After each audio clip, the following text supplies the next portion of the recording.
Scott Figgins here, and as promised, I wanted to break down this financial spreadsheet that is meant to pretty much help you out, and anybody pretty much at all levels throughout their career. So I'm going to break this down into a couple small videos, but in each video, I want to make it very clear that one, I am not a financial advisor, I'm not a fiduciary, I'm getting no financial gain from this, I have no disclaimers. And more importantly, the reason that I'm providing this to everybody is because I want this to be the gift of time. I want everybody to be able to use this to realize if they invest and invest over a significant period of time, they have compounding interest that is working in their favor.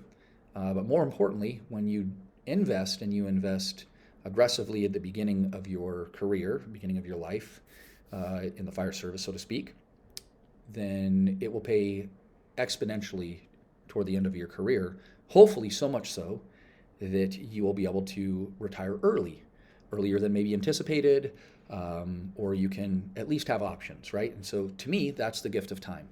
We are trading days for dollars or dollars for days, however you want to say it. But the longer we stay, certainly the more we make in this career. So anyway, that is the reason, that's the intent for this spreadsheet. With that being said, going to jump into the investment growth, and then we're going to go over here to the rate growth comparison. So this retirement account growth calculator gives you two different scenarios, right? And so what we're going to do here is, for brand new people, we're just going to say, hey, we have nothing to, initial balance. We're starting off with nothing. And what we can do is we can identify the difference with the rate of return and how that grows over the course of time.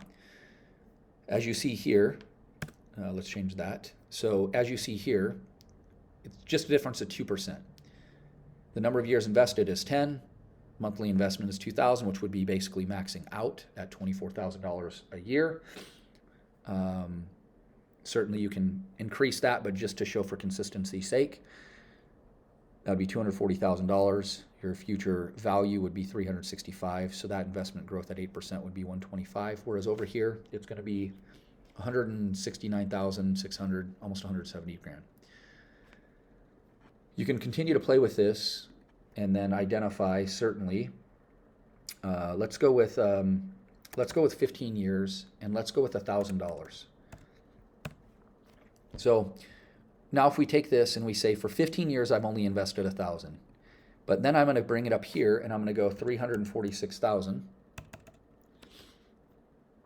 I'm going to change this number to 10, and then I'm going to increase my contributions to $2,000 per month. So you can see that investing $12,000 which would be $1,000 a month for the first 15 years with an 8% annual growth rate, and then being a little bit more aggressive toward the end of your career, you're going to end up with over $1 million. Now, certainly $1 million after 25 years is not going to be what it is today. With that being said, you can also compare the same scenario over here. You can take that $409,000,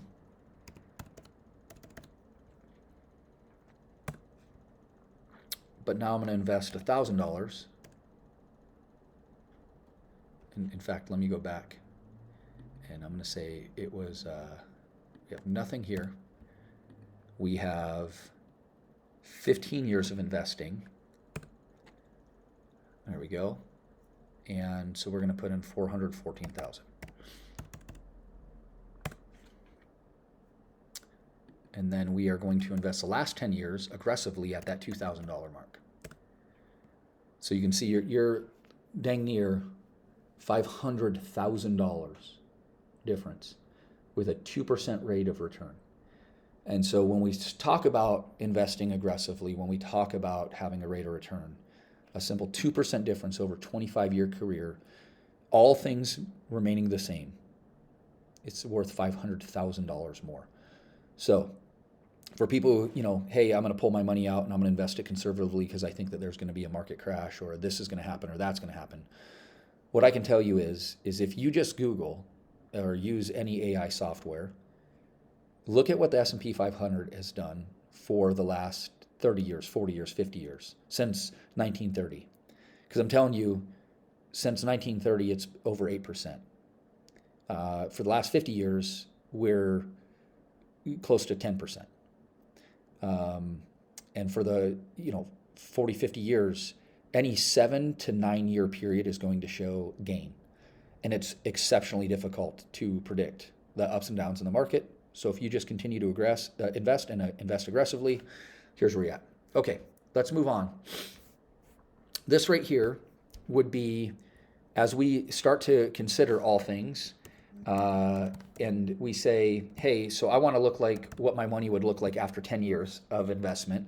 So this would, of course, be, first year here. So really year 2 is the first year of investment. So if you go to retire and your 401a had $400,000 in it, and we'll get to that in another video. But you decide, hey, I have $400,000, but I'm thinking about taking out $100,000. Okay, with a 4% rate of return, it's not going to be that significant, right? Look, I mean, you're making about $150,000 difference here, but you also started with $100,000 less, which really means that you only made $50,000 more, so to speak. Okay, with your money, with that $400,000 being invested at 4%, that made you $50,000 more because you had $100,000 less in this column. Hopefully that makes sense. All this is doing with the same rate of return is it's going out for about 30 years. And this is to help individuals really understand the power of compounding interest. And moreover, the power if you just waited a few years, right? Because if I took this number here and I said, hey, I'm just going to, or any number, right? And I'm going to wait 5 years before I pull that $100,000 out. Or I was going to pull $100,000 out to buy a truck. And the interest rate on the truck is going to be 0.9%. Well, why don't you just make 3%, right, of your money? Because you're making 4% here. Well, it goes 6, 7, 8. This is the most aggressive that I wanted to put up here. Certainly people are making 10 and 12%, but year over year for 25 years or for 15 years, sometimes that can be difficult to do. So I only went up to 8%, but it gives you a really good understanding of how significant. So let's just do this and compare it to this column here, which would be 6%. Okay, so we're going to take 350,000 and we're going to take 300,000 and we're going to compare 6% rate of return to 8% rate of return. Now, in this scenario, I took out $50,000, right, before I actually started investing my money. It just came right out. Same scenario over here. So as we look at, because this is starting in cell 5, so if we go to cell 15, 16, right, that's about 10 years of investment, we're looking at $664,000, right, after this is being invested at a 6% rate of return. Using that same number, we're here, it's 816,000. So this is, again, 1 year, 2 year, 3 year, 4 year, 5 year, 6 year, 7 year, 8 year, 9 year, 10 year. So we're here at 10 year, 755 versus 626. We're looking at about $130,000 difference just with that 2% investment rate, 350,000. But then I can also compare it over here because I took out 50,000. Well, this is over $8,000 here. Again, I took out 50. So again, after that 10 years, the 2% rate on either side is going to be worth about 50,000. So again, there is incentive, financial incentive for you waiting. However, I will say this, the majority of retirees will spend more money in their early years of retirement, and they will spend less and less money as their retirement goes. And there's a plethora of reasons for that. One is overall health and ability to travel. 2 is usually those liabilities, if you had them when you were into retirement, right? So your house wasn't paid off, you had a car or a truck like I just talked about. Once that gets paid off, you shouldn't be, right, financially speaking, you should not be selling that truck and then going and buying a new one.